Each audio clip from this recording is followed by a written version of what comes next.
Bapak, Ibu, saudara-saudari dan adik-adik yang dikasihi Tuhan, saya Romo Yohanes Susilo Hadi, Pastor Paroki Hati Yesus yang Maha Kudus Veteran, akan menyampaikan surat Gembala Prapaskah 2024 dari Uskup kita Monsinyur Victorius Dwiardi OFM Kap. Surat Gembala Prapaskah 2024 ini diberi tema Bertobatlah dan percayalah kepada Injil. Tahun evaluasi dan syukur berjalan bersama mewujudkan ekonomi ekologis. Saudara-saudari yang dikasihi Tuhan, damai dan kasih Tuhan selalu bersama kita semua. Waktu berjalan sungguh cepat. Tidak terasa bahwa kita sudah memasuki masa Prapaskah yang sudah dilewati dengan menerima abu pada tanggal 14 Februari 2024 yang baru lewat.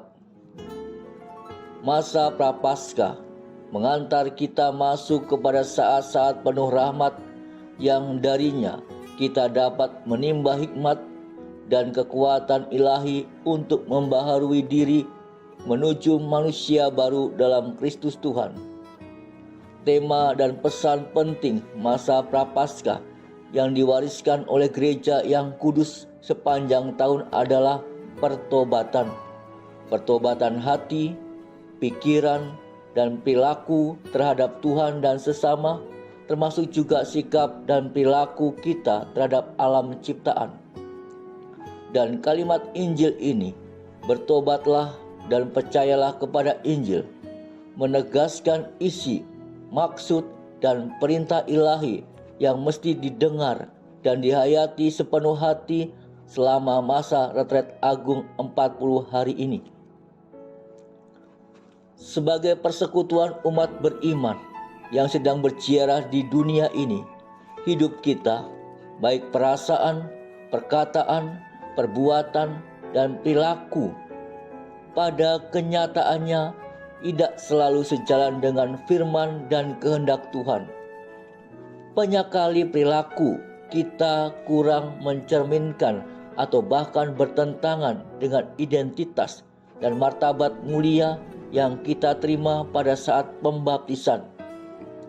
Di satu sisi, kesalahan dan pelanggaran itu membuat kita jauh dari Tuhan yang adalah kebenaran dan kehidupan. Di sisi lain, dosa-dosa itu mengakibatkan hubungan dengan sesama menjadi renggang dan kurang bersaudara. Suatu suasana hidup yang berat, sedih, kering, hampa, dan suram. Situasi macam itu menggemakan dengan jelas perkataan Rasul Paulus, upah dosa adalah maut.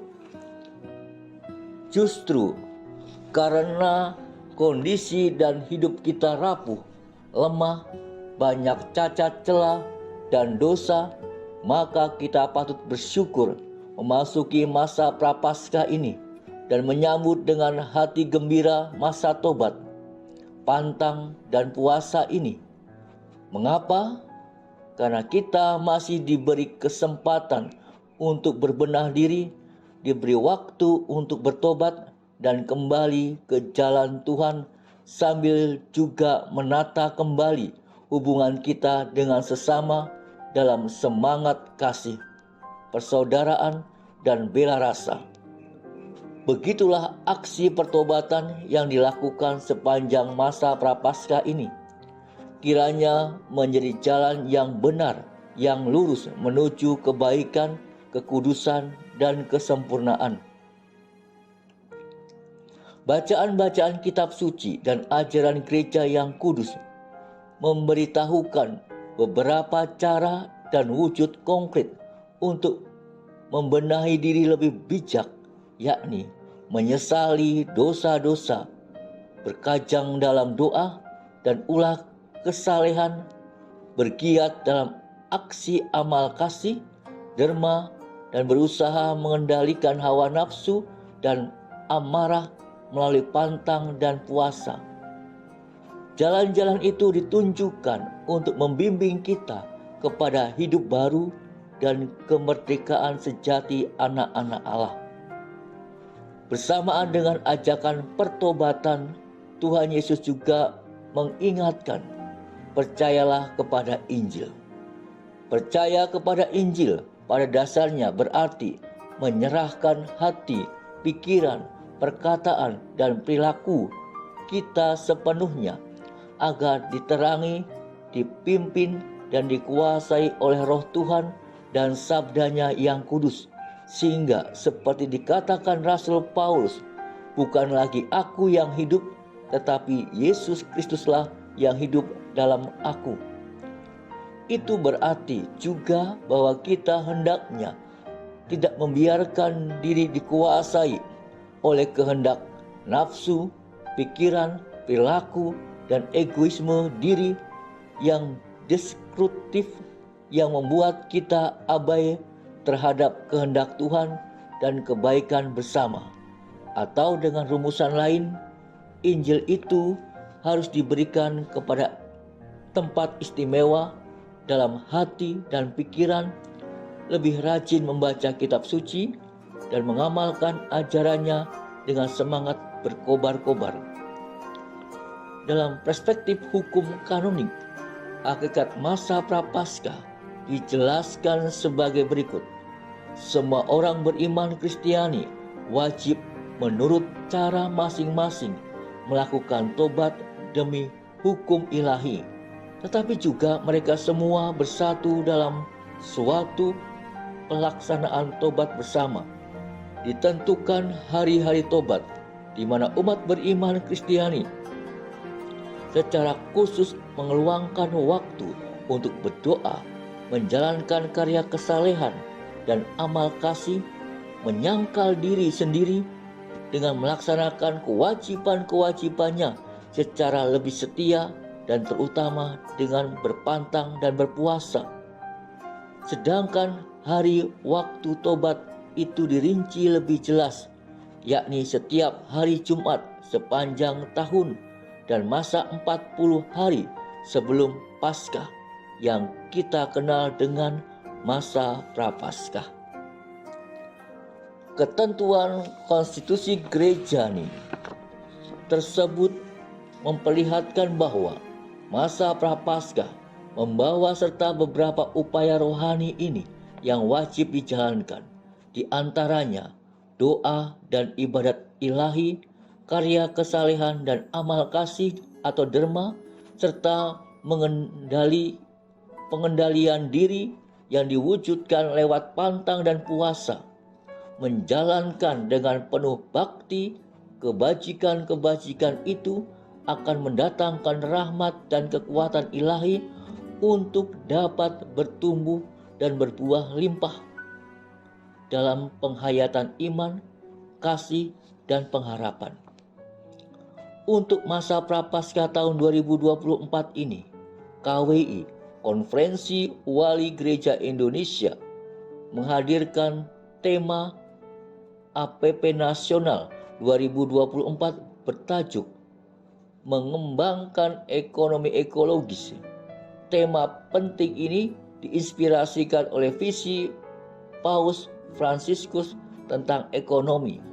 Menurut Bapak Suci, sekarang ini sudah saatnya dan bahkan sangat urgen bahwa manusia harus berpikir serius tentang ekonomi yang berkeadilan serta melaksanakan konsep dan tata ekonomi baru yang lebih humanis dan ekologis. Perlu mempromosikan dan memulai praktek-praktek ekonomi yang memperjuangkan dan berorientasi pada tujuan-tujuan kemanusiaan dan keutuhan ciptaan. Dengan kata lain, konsep dan gerakan ekonomi ekologis, yaitu ekonomi yang melayani manusia dan merawat ciptaan, sudah waktunya untuk dijalankan, mengingat ekonomi yang dipraktekkan saat ini nampaknya telah gagal menjamin nilai kesejahteraan dan tanggung jawab ekologis. Jelas secara kasat mata bahwa pertumbuhan ekonomi yang mengabaikan isu-isu ekologis menyisakan banyak masalah lingkungan hidup, termasuk perubahan iklim yang mengakibatkan bencana alam, banjir bandang, kekeringan, suhu bumi yang makin meningkat, dan polusi dan sebagainya. Dampak negatif dari praktek ekonomi yang tidak humanis dan ekologis bukanlah ancaman, kerugian, dan resiko yang kecil bagi kehidupan dan kesejahteraan generasi yang akan datang, pun juga bagi keberlangsungan hidup segala makhluk ciptaan. Sebagai bagian Gereja Universal, umat beriman Keuskupan Banjarmasin dipanggil dan diutus untuk menghayati konsep dan nilai-nilai ekonomi ekologis dalam hidup keseharian sesuai dengan posisi dan peran masing-masing.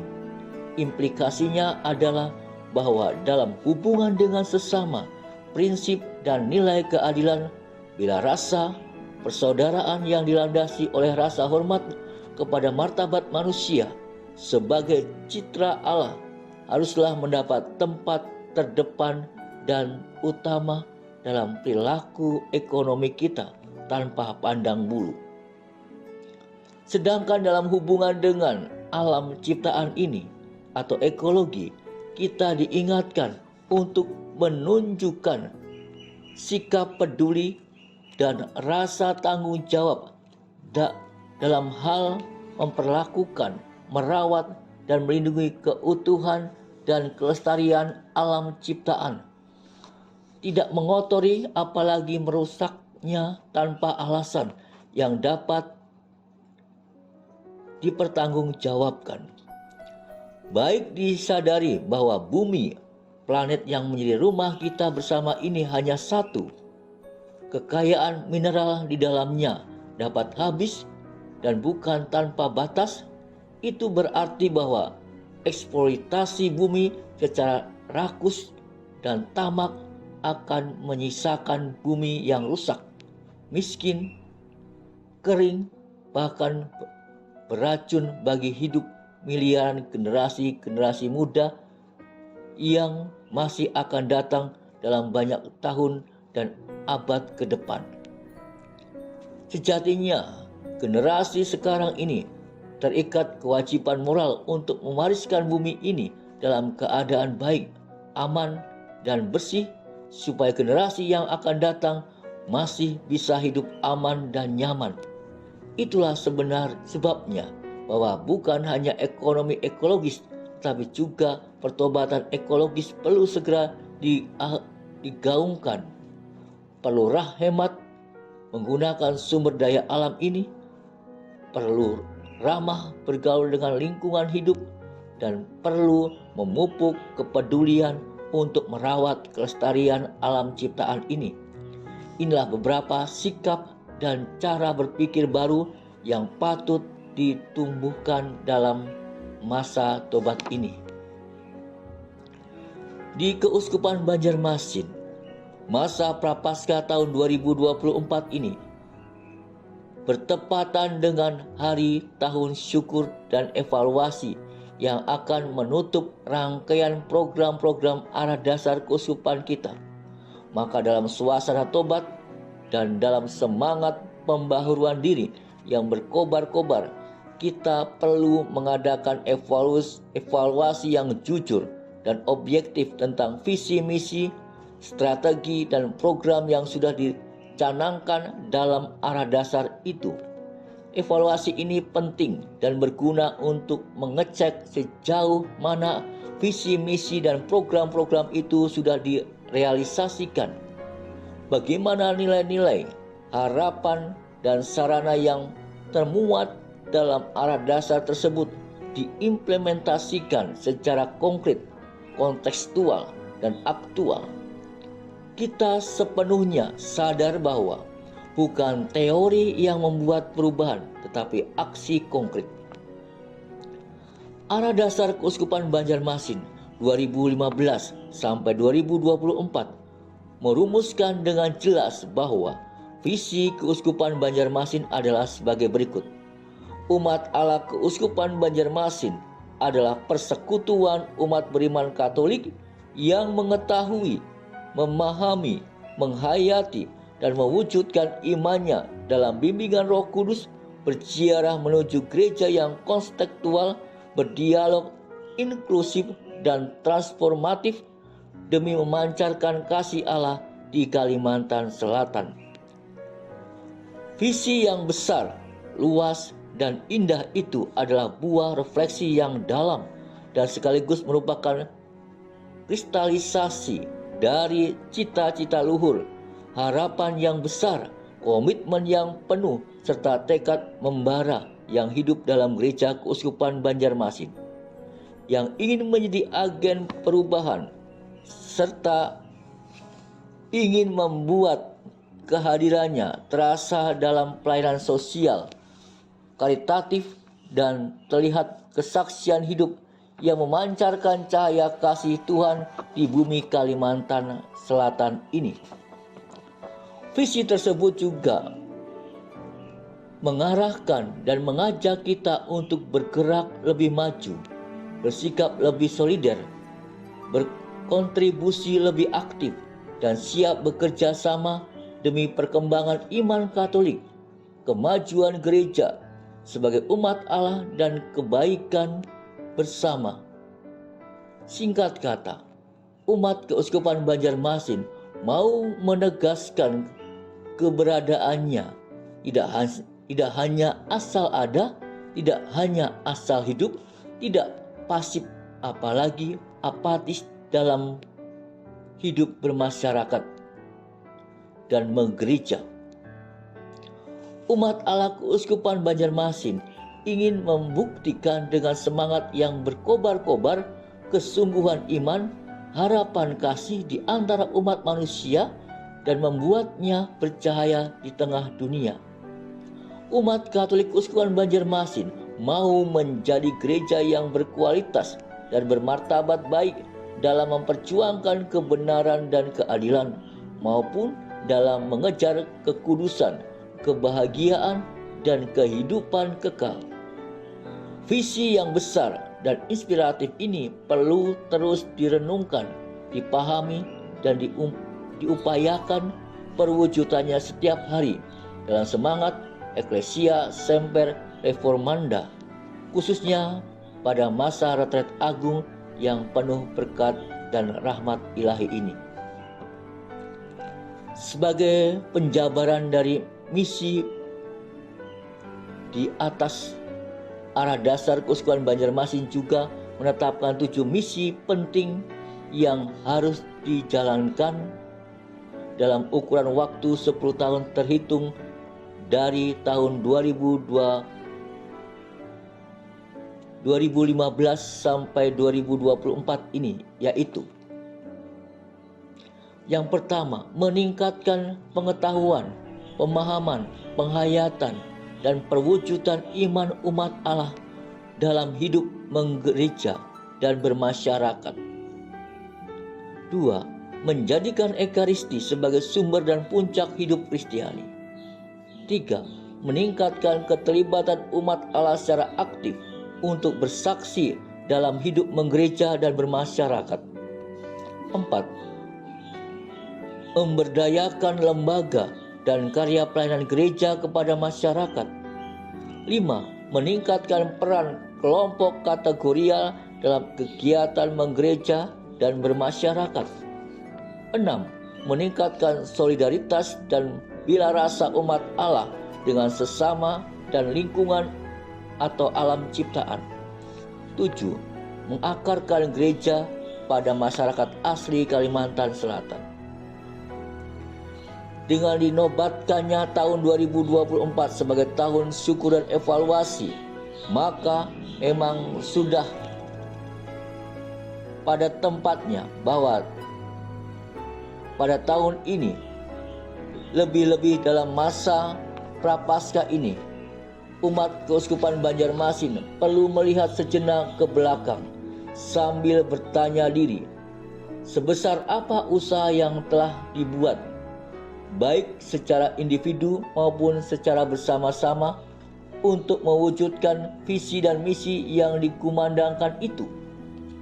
Apa efek yang terasa dan kelihatan dari visi dan misi tersebut dalam kehidupan menggereja dan bermasyarakat di Kalimantan Selatan ini?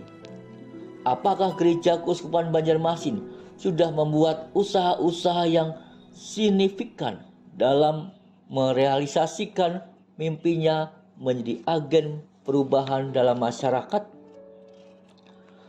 Respon terhadap pertanyaan-pertanyaan itu dapat menimbulkan reaksi dan sentimen yang berbeda bagi setiap individu. Namun, di atas segalanya itu, capaian-capaian dan kesuksesan yang telah diraih kiranya tidak perlu membuat kita menjadi sombong atau berpuas diri. Prestasi-prestasi itu kita terima dengan hati yang penuh syukur dan berterima kasih kepada Tuhan yang telah mengutus Roh-Nya dan mencurahkan berkat serta kekuatannya kepada kita sehingga bisa menjalankan misi itu dengan baik. Prestasi itu juga mestinya menambahkan keyakinan dan memacu semangat juang bahwa kita bisa, bahkan bisa lebih baik lagi di masa depan. Sebaliknya, manakala berhadapan dengan kegagalan-kegagalan atau kekecewaan, entah disebabkan ketidakmampuan atau karena keterbatasan prasarana, atau bahkan mungkin karena kelalaian dan kurangnya motivasi niat dalam merealisasikan visi misi itu, maka tahun evaluasi ini membuka kesempatan yang luas dan baru untuk bebenah diri lebih serius sambil membaharui tekad dan mulai hidup baru yang lebih baik. Menyikapi kekurangan dan kelemahan itu, pertobatan hati dan perilaku itulah solusi yang paling jitu, bijak dan cerdas untuk bangkit dari kegagalan dan kejatuhan. Meratapi kegagalan atau mengeluhkan kekurangan saja tentu bukanlah jalan yang efektif untuk mencapai kemajuan dan pembaharuan hidup yang lebih baik. Tahun evaluasi dan syukur dan tema APP Nasional 2024 mengembangkan ekonomi ekologis dan prinsipnya berjalan serasi dan saling melengkapi. Oleh keduanya, pesan masa Prapaskah menjadi lebih jelas dan luas, yakni pertama, dipahami bahwa aksi pertobatan tidak hanya terbatas pada rekonsiliasi dengan Tuhan dan sesama manusia, pun juga tidak terbatas hanya doa, meditasi, karya amal kasih, derma, dan pantang dan berpuasa. Kedua, disadari bahwa aksi tobat itu juga mencakup cara hidup memandang dan bergaul dengan alam ciptaan ini. Kita harus mulai bersahabat dengan alam dan peduli untuk kelestariannya. Kita perlu lebih peka mendengar jeritan alam yang sedang sakit dan berhenti merusak atau menyakitinya dengan menguras perut bumi secara rakus, serakah, dan tamak. Perlu dicamkan baik-baik bahwa merusak dan menyakiti alam ciptaan berarti melawan dan menghina Sang Pencipta. Lagi pula adalah tidak adil, tidak bertanggung jawab, pun tidak etis mewariskan bumi yang sudah rusak dan bercemar bahkan bahan kimia berbahaya untuk generasi yang akan datang. Maka demi kebaikan bersama dan keutuhan alam ciptaan, kita perlu memulai aksi pertobatan ekologis selama masa tobat ini dengan cara-cara yang sederhana seperti menjaga kebersihan dan keindahan lingkungan hidup dari serbuan sampah-sampah plastik atau bahan kimia beracun lainnya, serta memelihara kelestarian lingkungan hidup dengan penanaman pohon-pohon di sekitar perkarangan atau kebun kita. Masa Prapaskah adalah masa penuh rahmat dan menjadi kesempatan emas bagi manusia yang mengejar kekudusan dan mengusahakan pembaharuan hidup yang lebih baik di hadapan Tuhan dan sesama. Sebagai pengikut Tuhan Yesus, kita percaya bahwa jalan untuk membuat silih dan mendapatkan pengampunan atas dosa-dosa yang tidak lain adalah buah-buah busuk dari ketegaran dan ketegangan hati manusia terhadap Allah, sesama, dan alam ciptaan. Terbuka lebih lebar dan terang selama masa tobat ini. Bahkan lebih dari itu, kitab suci mengajarkan bahwa Allah Bapa yang Maha Rahim akan mengampuni dan berpesta pora jika orang-orang yang lemah dan berdosa kembali kepadanya dan bertobat. Ketahuilah, Tuhan Yesus datang ke dunia dan rela wafat di kayu salib untuk menebus dosa-dosa kita. Bukan orang sehat yang memerlukan tabib, tapi orang sakit. Masa tobat ini adalah masa paling tepat untuk datang dan meminta kesembuhan dari dosa kepada Yesus. Selamat menjalani Ratret Agung, menyongsong hari kemenangan dan kebangkitan Tuhan Yesus Sang Penebus kita. Banjarmasin, 15 Februari 2024, yang bertanda tangan Monsinyur Victorius Biardi OFM Kap, Uskup Keuskupan Banjarmasin.